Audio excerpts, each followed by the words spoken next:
Arbaaz driver और छोटू भाई के फरमाइश में नया धमाका गायक मिथिलेश नायक की आवाज में।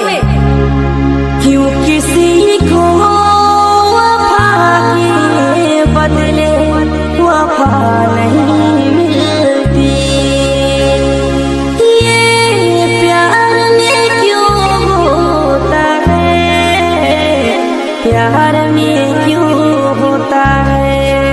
डीजे आनंद जुबली चौक लातेहार नए गानों की प्रस्तुति सुन रहे हैं आप।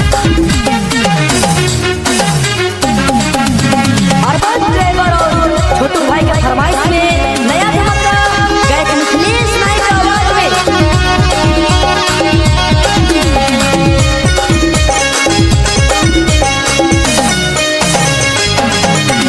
तेरे बारे सोचे रे भोरू मना रे तुर से मोय प्यार कराबू,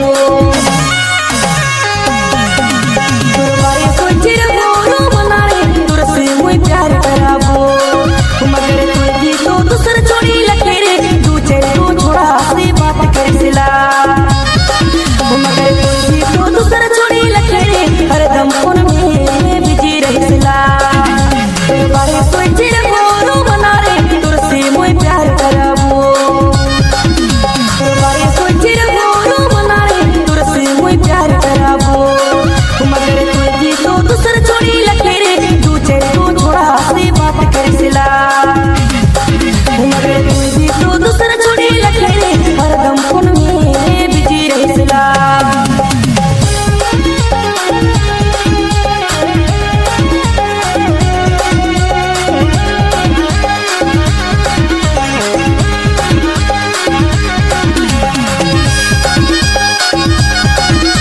सब्सक्राइब करें सिंगर मिथिलेश नागपुरी चैनल को और सुनते रहिए धमाकेदार मस्त मस्त गाने।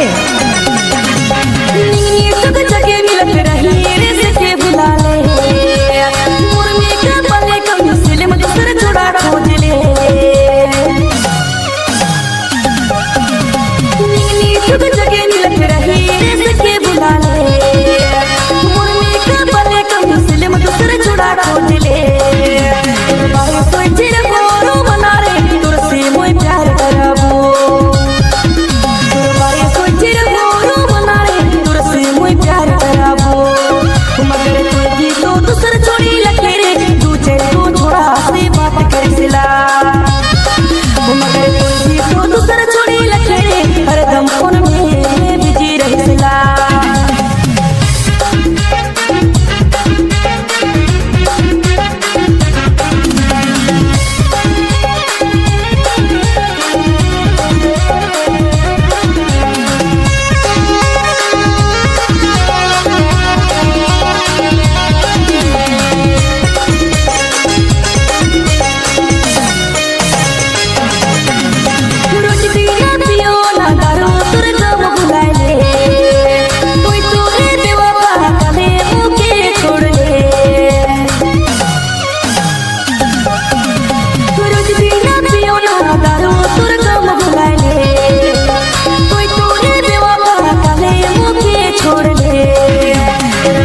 सब्सक्राइब करें सिंगर मिथिलेश नागपुरी चैनल को और सुनते रहिए धमाकेदार मस्त मस्त गाने। तुर से मोय प्यार कराबू, मगर कोई भी तो दूसरा छोड़ी लगे रे दूसरे को छोड़ा से बात कर सिला, मगर कोई भी तो दूसरा छोड़ी लगे रे हरदम फोन में बिजी रह सिला।